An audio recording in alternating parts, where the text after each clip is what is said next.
మిత్రులకు స్వాగతం. నేను మీ భాస్కర్రావు. మీరు చూస్తున్నారు ఏరువాక అగ్రికల్చర్ యూట్యూబ్ ఛానల్. ఈరోజు మన వీడియోలో మా పొలంలో వేసుకున్న 15048 షుగర్లెస్ వరి పైరు ఎలా ఉంది, దాని వయసు ఎంత, ఈరోజు దానికి బలం మందు ఏమి వేసాము, ఇప్పుడు ఇది ఎన్నో కోట, ఈ విషయాల గురించి ఈ వీడియోలో తెలుసుకుందాం.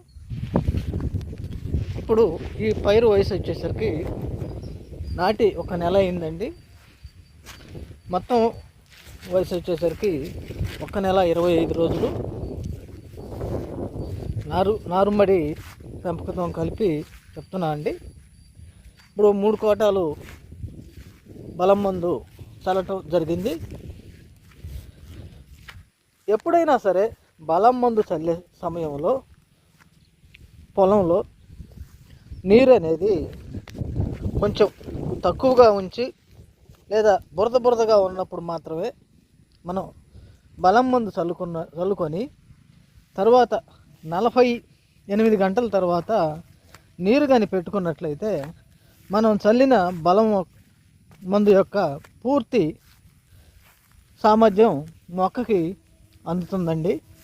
అప్పుడు పైరు బాగా పెరిగే అవకాశం మనకి కనిపిస్తుంది.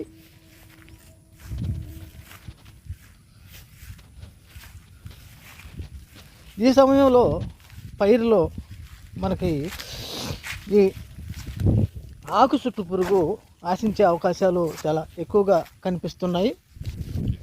ప్రస్తుతం అయితే ఈ పొలంలో ఎక్కడ ఆకు చుట్టు పురుగు లేదు. తెలంగాణ ఏరియాలో మనకి ఆకు చుట్టు పురుగు అనేది ఆశించి చాలా వరకు పైరుని నష్టపరిచినట్లు మనకి తెలుస్తుందండి. ఆకు చుట్టు పురుగు నివారణకి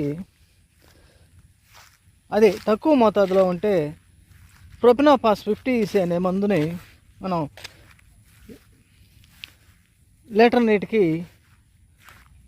1.5 ml చొప్పున కలుపుకొని స్ప్రే చేసుకున్నట్లయితే ఈ ఆకు చుట్టు పురుగు తగ్గుముఖం పడుతుందండి. లేదా ఆకు చుట్టు పురుగు ఈ తాటాకు తెగులు అనే ఈ తెగులు కోసం, అంటే ఈ పురుగు నివారణ కోసం మనం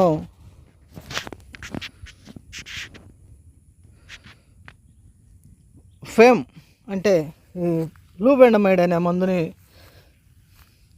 ఎకరానికి 60 ml అంటే 60 ml కనుక మనం స్ప్రే చేసుకున్నట్లయితే ఈ ఆకు చుట్టు పురుగుని సమర్థవంతంగా నివారించుకోవచ్చు. లేదా కొరాజిన్ ఎకరానికి 60 ml స్ప్రే చేసుకున్నట్లయితే ఆకు చుట్టు పురుగుని సమూలంగా నివారించుకోవచ్చండి.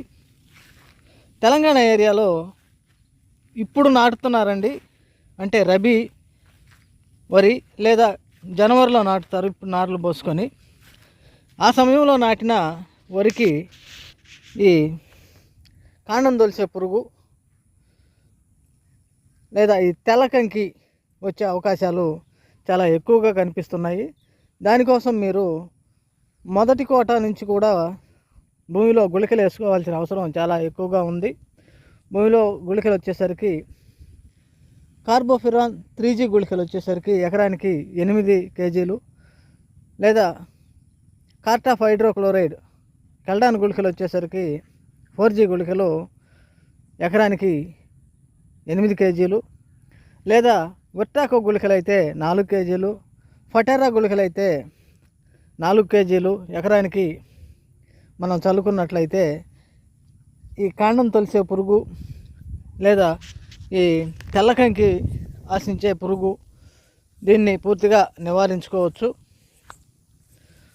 రాకముందు నుంచే కనుక మనం స్ప్రే చేసుకున్నట్లయితే లేదా ఈ మందులను వాడుకున్నట్లయితే తెల్లకంకి కాండం తొలిసే పురుగుని నివారించుకోవచ్చు. నారు నాటుకోవడం లేట్ అయ్యే కొద్దీ మనకి ఈ కాండం తొలిసే పురుగు మరియు తెల్లకంకి ఆశించే పురుగు ఎక్కువ మనకి పొలాల్లో కనిపిస్తుంది. ఇది మెయిన్గా తెలంగాణ ఏరియాలో చాలా వరకు పైరుని నష్టపరుస్తుంది. కనుక రైతు సోదరులు అప్రమత్తంగా ఉండాలి ఈ పురుగు విషయంలో ముందు నుంచే. మరి మరో మంచి వీడియోతో మీ ముందుంటాను. అంతవరకు జై జవాన్, జై కిసాన్, జై హింద్.